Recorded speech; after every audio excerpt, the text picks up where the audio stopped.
अस्सलाम वालेकुम क्लास। आज हम अपना नेक्स्ट जो फाइलम है उसको स्टार्ट कर रहे हैं। हमारा नेक्स्ट फाइलम है फाइलम प्लेटीहेल्मिन्थीस और इसके लिए कॉमनली जो आप वर्ड यूज़ करते हैं वो है फ्लैटवर्म्स। ठीक है, तो यहाँ पे आप पढ़ भी सकते हैं कि प्लेटीहेल्मिन्थीस मीन फ्लैटवर्म्स, और ये ऐसे ऑर्गेनिज्म है जिनकी बॉडी बहुत सॉफ्ट होती है और डॉर्सो वेंट्रली कंप्रेस्ड होती है, यानी बिल्कुल चपटी होती है। इसमें कोई हाइट आपको इनकी बॉडी में नज़र नहीं आएंगी।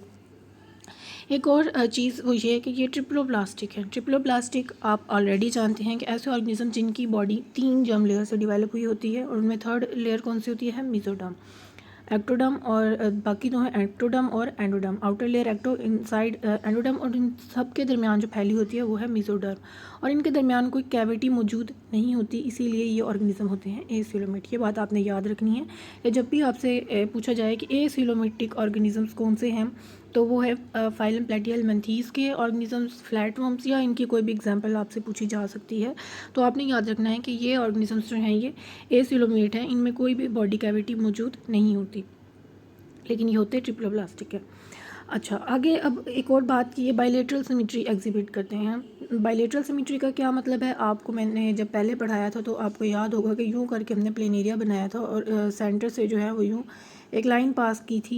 ये तो अब जैसे भी बन गया कि जो दोनों लेयर्स बॉडी की जो दो पार्ट बनते हैं वो दोनों एक दूसरे की मिरर इमेज होते हैं, उनके दरमियान जो है वो कोई फ़र्क नहीं होता, और सिर्फ एक ही प्लेन जो वहाँ से पास करेगा वो उसको दो बराबर हिस्सों में तकसीम कर देगा। ठीक है, तो ऐसे ऑर्गेनिजम्स होते हैं बायलेटरल सिमेट्री रखने वाले। नेक्स्ट जो है वो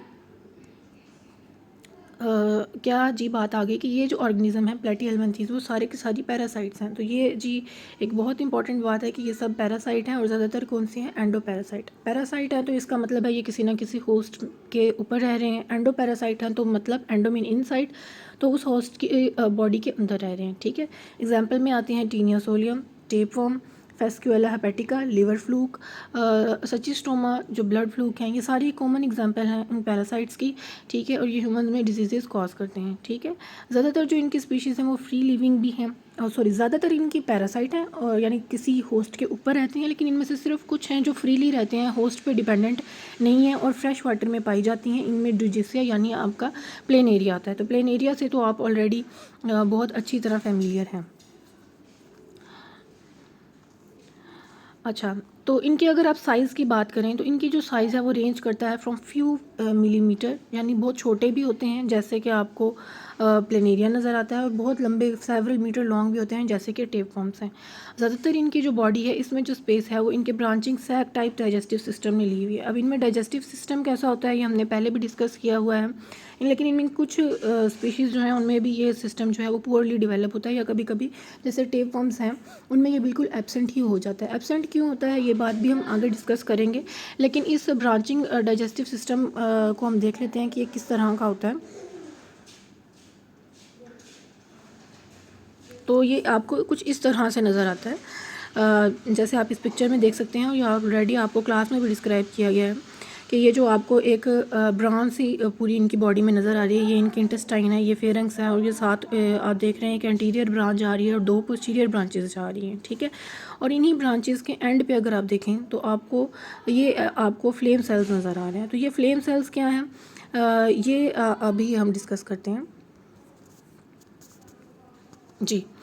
तो excretory system consist of branching tube ending bulb like cells called flame cells. इनको हम फ्लेम सेल्स क्यों कहते हैं? क्योंकि एक तो इनका स्ट्रक्चर इस तरह है और इनके अंदर यूँ सीलिया प्रेजेंट होते हैं। तो जब इधर से चीज़ मूव करती है या वाटर मूव करता है तो ये इस तरह नज़र आते हैं जैसे एक शोला जल रहा होता है। तो उस वजह से इनको इनके लिए टर्म फ्लेम सेल्स यूज़ की जाती है। ठीक है, तो ये इनके एक्सक्रीटरी सिस्टम का एक पार्ट है, एक्सक्रीशन में ये इन्वॉल्व होते हैं ये सेल्स। ठीक है, अच्छा, उसके बाद इनके नर्वस सिस्टम की बात करें तो इनके पास एक well developed nervous system present है। ठीक है, वेल डिवेलप है और सिंपल भी हो सकता है, नेटवर्क ऑफ गैंग्लिया भी हो सकते हैं। ठीक है, सेंस ऑर्गन्स इनके हेड वाली एंटीरियर एंड पे प्रेजेंट होंगे। इनमें रिस्पायरेटरी और सर्कुलेटरी सिस्टम बिल्कुल एब्सेंट है। पैरासिटिक स्पीशीज़ ऐसी स्पीशीज़ जो एक होस्ट पे रह रही हैं, वो अपने सारे के सारे न्यूट्रिएंट्स अपने होस्ट से ही ले रही होती हैं। लेकिन जो फ्री लिविंग स्पीशीज़ हैं जैसे कि प्लेन एरिया है, वो छोटे ऑर्गेनिजम्स को खा रहे होते हैं या डेड या डिकेइंग एनिमल्स के ऊपर फीड कर रहे होते हैं। फ्री लिविंग स्पीशीज़ जो हैं वो मोटाइल है क्योंकि उन्होंने मूव करना है, तो मूवमेंट के लिए उनके पास सीलिया होते हैं जो उनकी बॉडी के अंडर साइड नीचे वाली जगह पे प्रेजेंट होंगे ताकि वो मूव कर सकें। लेकिन जो स्पीशीज़ जिन्होंने होस्ट के ऊपर ही रहना है तो उनमें मूवमेंट जो है वो लिमिटेड होती है, रिस्ट्रिक्टेड होती है, वो ज़्यादातर मूव नहीं करते। अगर इनकी रिप्रोडक्शन की बात करें तो इनमें आपको सेक्चुअल ए सेक्चुअल दोनों मेथड ऑफ रिप्रोडक्शन नज़र आएंगे। और ए सेक्चुअल जो मेथड है उसमें इनमें आपको फिशन नज़र आती है, जिसमें क्या होता है कि ऑर्गेनिज्म जो है वो दरमियान से दो टुकड़ों में टूट जाता है और वो जो टुकड़े हैं वो अपने मिसिंग पार्ट को रीजनरेट कर लेते हैं। तो ये इसको आप कहते हैं, इसमें आप फ्रेगमेंटेशन या फिशन आपको प्लेन एरिया में नज़र आती है, या इस तरह के और भी प्लेटिहेल्मिन्थीज़ में आप देख सकते हैं। Like we can discuss in this image. आप देखें कि ये ऑर्गेनिज्म है, सेंटर से दो हिस्सों में डिवाइड हुआ है, उधर से आगे वो मज़ीद 3 टुकड़े बने और तीनों ने आगे जाके 3 न्यू प्लेन एरिया जो हैं वो बना दिए हैं। ठीक है, तो रीजनरेशन के ज़रिए उसने अपना जो मिसिंग बॉडी पार्ट था उसको रीजनरेट कर लिया। तो ये टाइप ऑफ एसेक्सुअल रिप्रोडक्शन है जो आपको फ्लैटवर्म्स में नज़र आती है। जी, तो उसके बाद एक और बात ये कि ये जो हैं वो हर्मैफ्रोडाइट हैं। हर्मैफ्रोडाइट क्या होते हैं, ये मैं आपसे आई थिंक पहले डिस्कस किया है कि ऐसे ऑर्गेनिजम्स जिनमें मेल और फीमेल जो ऑर्गन रिप्रोडक्टिव ऑर्गन है वो अगर एक ही ऑर्गेनिज्म में प्रेजेंट हो, एक ही इंडिविजुअल में प्रेजेंट हो, तो उसको आप हर्मैफ्रोडाइट कहते हैं। ठीक है, और कभी कभी इनमें आपको लार्वल स्टेजेस भी नज़र आएंगी। कॉमन एग्जाम्पल्स अगर हम इनके डिस्कस करें तो इसमें आ जाते हैं आपका पहला प्लेनेरिया जो एक फ्री लिविंग ऑर्गेनिज्म है और इसके ऊपर सीलिया मौजूद होते हैं इनकी आउटर सरफेस पे। सेकंड आ गया लीवर फ्लूक।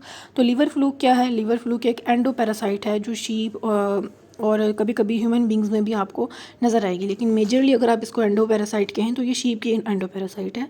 और इसके पास सक्कर्स होते हैं, ठीक है, सक्कर्स या हुक्स होती हैं जिसके ज़रिए ये जुड़ सकते हैं होस्ट के टिश्यू के साथ। ठीक है, और ये आपने याद रखना है कि इसके 2 होस्ट हैं और दोनों के दरमियान अंदर जो है ये अपना लाइफ साइकिल कंप्लीट करता है, स्नेल या शीप, और दूसरा जो इसका होस्ट है वो मैन होता है। ठीक है, और होस्ट की ये बाइल डक्ट, जैसे बाइल डक्ट क्या होती है आपको याद होगा, जो लीवर होता है उसके साथ गाल ब्लैडर जो है जहाँ से वो बाइल प्रोड्यूस करता है, उस डक्ट जो उस बाइल को डिस्ट्रीब्यूट करती है उसको बाइल डक्ट कहते हैं। ठीक है, तो वहाँ पे ये रह रहा होता है।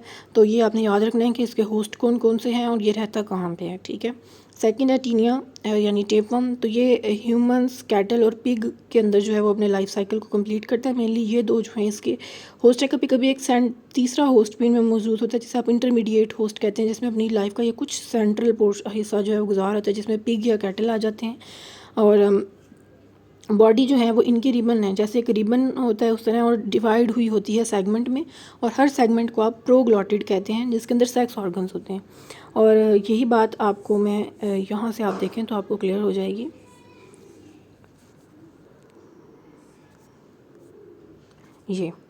ये एक टीनिया सोलियम है। इसमें आप देखें कि ये आपको एक रिबन लाइक पूरी बॉडी नज़र आ रही है, जिस तरह ये छोटे छोटे हिस्सों में डिवाइडेड है। ये ऊपर इसका सर है जो पहली पिक्चर में आपको नज़र आ रहा है, और नीचे वाले जो है ये एक सेगमेंट को बड़ा करके दिखाया है। इसमें ही आपको टेस्टिस, यूट्रस, जेनिटल पोर और ओवरीज नज़र आ रहे हैं, यानी टेस्टिस मेल ऑर्गन है और ओवरीज फीमेल ऑर्गन है। तो ये दोनों रिप्रोडक्टिव ऑर्गन जो हैं वो इसके हर सेगमेंट, ये सिर्फ एक सेगमेंट हमने देखा है, और आप देखें कि इसकी बॉडी ढेरों इस तरह के सेगमेंट्स पे डिवाइडेड है। तो हर सेगमेंट में ये रिप्रोडक्टिव ऑर्गन जो है वो बार बार रिपीट हो रहे होते हैं, और इनमें से जब एक सेगमेंट टूटता है तो वो क्या कर सकता है, वो रिप्रोड्यूस करके दोबारा से ये टेपवर्म बना सकता है। तो ये सेगमेंट अगर ब्रेक कर जाएं तो ये इंटेस्टाइन से बाहर फीसिस के ज़रिए बॉडी से बाहर चले जाते हैं। ठीक है, ये यहाँ पे आप इनकी पिक्चर्स देख सकते हैं। ऊपर प्लेन एरिया है, फिर ये टेपवर्म है जो भी मैंने आपको दिखाया, और लास्ट पे लीवर फ्लूक है। अब अगर क्योंकि इन्होंने पैरासाइट के एज अ पैरासाइट रहना है तो पैरासिटिक लाइफ के लिए कुछ अडेप्टेशंस हैं, कुछ चेंजेस हैं जिन्होंने अपनी बॉडी में की हैं। पहली बात ये कि इन्होंने अपनी आउटर लेयर जो है वो एपिडर्मिस में एब्सेंट होती है, तो इसके बाद उसको एब्सेंट करके इन्होंने अपने ऊपर एक क्यूटिकल डेवलप कर लिया। क्योंकि इन्होंने किसी और की बॉडी पे रहना है, एज अ पैरासाइट रहना है, तो फिर इन्हें अपनी प्रोटेक्शन के लिए भी प्रोटेक्शन की भी ज़रूरत है। तो उस प्रोटेक्शन के लिए इसने अपने ऊपर एक क्यूटिकल, एक ऐसी रेजिस्टेंट क्यूटिकल जिस पे कोई चीज़ असर ना करे, वो डेवलप कर ली है। सेकेंडली, इन्होंने उनकी बॉडी पे चिपक के रहना है, तो इसके लिए इन्होंने सक्कर्स और हुक्स जो हैं वो डेवलप की हुई हैं। और क्योंकि इन्होंने किसी और की बॉडी पे रहना है तो इनकी बॉडी को इतना एडवांस होने की ज़रूरत नहीं है, इन्होंने अपनी सारी न्यूट्रिशन सब कुछ उसी से ले लेना है, तो इनकी अपनी बॉडी को इतना काम करने की ज़रूरत नहीं है। इसीलिए जो इनका मस्कुलर सिस्टम, नर्वस सिस्टम और जो डाइजेस्टिव सिस्टम है वो डीजेनरेट हो जाता है, यानी बहुत ही सिंपल हो जाता है, वो कोई कम्प्लेक्स नहीं रहता, क्योंकि इनकी due to their increased dependence on host, क्योंकि उन्होंने अपने सारे काम ही अपने होस्ट से करवाने हैं, तो उन्हें खुद करने की ज़रूरत नहीं है, तो उन्हें कम्प्लेक्स सिस्टम्स की ज़रूरत भी नहीं है। और रिप्रोडक्टिव सिस्टम की अगर बात करें तो वो इनके कॉम्प्लिकेटेड हैं। ओवा जो हैं वो एग्स, ओवा मीन एग्स जो हैं ये लार्ज नंबर में प्रोड्यूस करते हैं। क्यों करते हैं? ताकि अगर एक दो हों तो दोनों ख़त्म हो जाएंगे तो इनकी अगली नस्ल नहीं आएगी, तो ताकि इनकी स्पीशी कंटिन्यू रहे, इनकी नेक्स्ट जनरेशन्स आती रहें, तो ये ढेर अमाउंट में एग्स प्रोड्यूस करते हैं, ताकि कुछ अगर कुछ एग्स जो हैं वो वेस्ट भी हो जाएँ तो फिर भी कोई ना कोई ऐसा ज़रूर हो जो अगली जनरेशन तक सर्वाइव कर जाए। और इन्होंने क्या किया, अपने लाइफ साइकिल को बहुत कम्प्लेक्स किया और एक से ज़्यादा अपने होस्ट रखे हैं ताकि ये आसानी से सर्वाइव करें, और ये भी एक इनकी इम्पॉर्टेंट जो है ना वो पैरासिटिक अडेप्टेशन है। नेक्स्ट जो है वो है, अब इनमें यही इनके लाइफ साइकिल को आप डिस्कस कर रहे हैं टेपवर्म के, और ये बहुत इंपॉर्टेंट है। तो टेपवर्म की सबसे पहले आप बात करें तो इनके अंदर क्या होगा कि इनके जैसे आपने पहले देखा पिक्चर में पीछे कि यो टेस्टिस भी हैं, उधर ही ओवरीज हैं, तो वहीं पे क्या होगी, एग भी प्रोड्यूस होंगे, स्पर्म भी प्रोड्यूस हुए, वहीं पे फर्टिलाइजेशन हो गई और एक जाइगोट बन गया। ठीक है, तो जाइगोट जब बन गया है तो वो तभी बनना शुरू हो जाता है जब वो अभी उस टेपवर्म की बॉडी के अंदर ही है। ठीक है, और लास्ट सेगमेंट्स में ज़्यादातर ये काम हो रहे होते हैं। उसके बाद जब ये एम्ब्रियो कम्प्लीटली डेवलप कर जाता है तो उसके बाद ये जो प्रोग्लॉटिड वो सेगमेंट जिसके अंदर ये एम्ब्रियो मौजूद है वो उनकी बॉडी से टूट जाता है और बॉडी से बाहर आ जाता है। ठीक है, तो ये जो एम्ब्रियो है इस इनसाइड द एग, इसकी जो शेप है वो राउंड होती है। ठीक है, और राउंड शेप के साथ साथ इसके पास 6 हुक्स भी प्रेजेंट हैं। ठीक है, ये हुक्स जो हैं ये क्या करती हैं, ये आप इस पिक्चर में देख सकते हैं कि इस तरह की 6 काइटनेस हुक्स हैं। ये हुक्स जो हैं ये इसको अटैचमेंट में आगे हेल्प करेंगी कि अपने अगले होस्ट के साथ। ठीक है, समझ आइए आपको कि एक सेगमेंट जिसमें एम्ब्रियो डेवलप किया वो सेगमेंट टूट के ये एक इंसान की बॉडी के अंदर हो रहा है। ठीक है, तो उसकी इंटेस्टाइन से, उसकी फीसिस के ज़रिए, अनडाइजेस्टेड वेस्ट के ज़रिए उसकी बॉडी से बाहर आ गया, और वो जो एम्ब्रियो था उसने एक 6 हुक्स डेवलप किए। ठीक है, उसके बाद ये अपने अगले होस्ट को ढूंढेगा। अगला होस्ट इसका क्या है? अगला होस्ट इसका एक काऊ हो सकती है। तो काऊ के एक जो वॉलेंट्री मसल्स हैं, वो मसल्स जिसको काऊ अपनी मर्ज़ी से मूव कर सकती है, जैसे उसकी लेग्स होगी, तो उनके अंदर जाके ये एम्बेड करेगा इन हुक्स के ज़रिए। ठीक है, अटैच हो जाएगा।